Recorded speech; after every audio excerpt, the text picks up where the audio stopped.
For most of human history, women did not obsess over shaving their body hair. Seriously.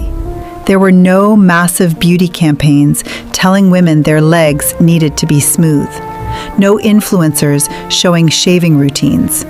No magazine headlines warning women about embarrassing body hair. In fact, for centuries, body hair on women was mostly ignored. Then suddenly, in the early 1900s, everything changed. Almost overnight, advertisements began telling women that visible body hair was unattractive, unhygienic, unfeminine, and even embarrassing. And here's the craziest part. This wasn't some natural cultural evolution. It was one of the most successful marketing campaigns in history. Because razor companies had a problem. They had already sold razors to almost every man they could, so they needed a brand new market: women. By the early 1900s, razor companies were making huge profits selling shaving products to men. Facial shaving had already become normalized, especially in Western countries. But businesses always want growth, and eventually, companies realized something terrifying. Half the population wasn't buying razors at all: women. That meant billions of potential dollars were just sitting there untouched. The problem was, women had no reason to shave, so companies had to create one. Not by inventing a better product, by inventing insecurity. Around the 1910s and 1920s, fashion started changing. Sleeveless dresses became more common. Hems slowly rose higher. More skin became visible in public than ever before. Razor companies saw their opening immediately. Advertisements began appearing in women's magazines with shocking headlines. Embarrassing underarm hair. The modern woman removes unwanted hair. Unsightly body hair ruins feminine beauty. Notice the wording. They weren't selling razors. They were selling anxiety. Before these campaigns, many women had never even considered underarm hair a problem. But once advertisements repeatedly framed it as unattractive, people started becoming self-conscious. That's how beauty standards often work. First, a company convinces people something normal is actually a flaw. Then they sell the solution. And it worked perfectly. Think about that phrase for a second. Unwanted hair. Who decided it was unwanted? Not nature, not biology, not some universal human law. Advertising did. The genius of these campaigns was psychological. Companies didn't force women to shave. Instead, they created social pressure powerful enough that many women started policing themselves and each other. Soon, shaving became associated with cleanliness, sophistication, femininity, and attractiveness. Women who didn't shave risked being labeled old-fashioned or unhygienic. And once enough people accepted the standard, it stopped feeling artificial.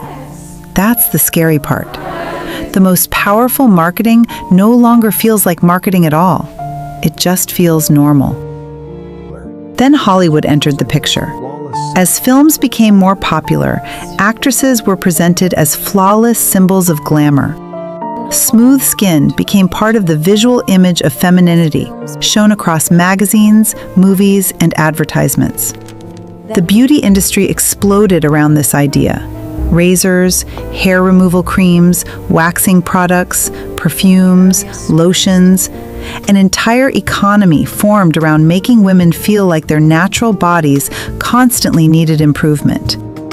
And once companies realized insecurity could be monetized endlessly, there was no going back. Because beauty standards are one of the most profitable businesses on earth. What makes this story so fascinating is that it reveals how trends can be engineered. Most people assume beauty standards happen naturally, like society collectively deciding what looks attractive. But often, corporations quietly shape those preferences through repetition and advertising. If people hear the same message enough times, eventually it stops sounding like an opinion and start sounding like truth. That's exactly what happened with women's shaving. By the mid-20th century, many people couldn't even imagine a woman not shaving her legs or underarms. The standard had become deeply embedded into culture, even though just decades earlier, it barely existed. And honestly, this pattern still happens constantly today. Beauty companies continue creating new insecurities every year. One decade, it's tanning. The next decade, it's avoiding the sun completely. One year, thick eyebrows are trendy. The next year, thin eyebrows return. Lips, nails, skin texture, body shape, hair color, aging. The standards keep changing because changing standards create endless consumption. If people suddenly felt completely satisfied with themselves, entire industries would collapse overnight. That's why modern consumers are becoming more skeptical. People are starting to ask, do I actually want this? Or was I taught to want this? And that question makes billion-dollar industries uncomfortable. The most powerful part of this story isn't shaving itself. It's realizing how deeply social pressure can shape personal choices. Many women today genuinely prefer shaving, and that's completely fine. But the fascinating question is, would the preference even exist without decades of advertising conditioning society to associate body hair with unattractiveness? That's much harder to answer. Because humans naturally absorb cultural standards without noticing. What feels personal is often influenced by thousands of invisible messages repeated over years. Advertisements, movies, social media, celebrities, trends. They slowly shape what people consider normal. And once a standard becomes normalized, questioning it can feel uncomfortable, even when it was originally created by businesses chasing profit. The real lesson behind the razor industry. This story was never really about hair. It was about influence, about how corporations can quietly reshape culture, beauty, and even human psychology through marketing.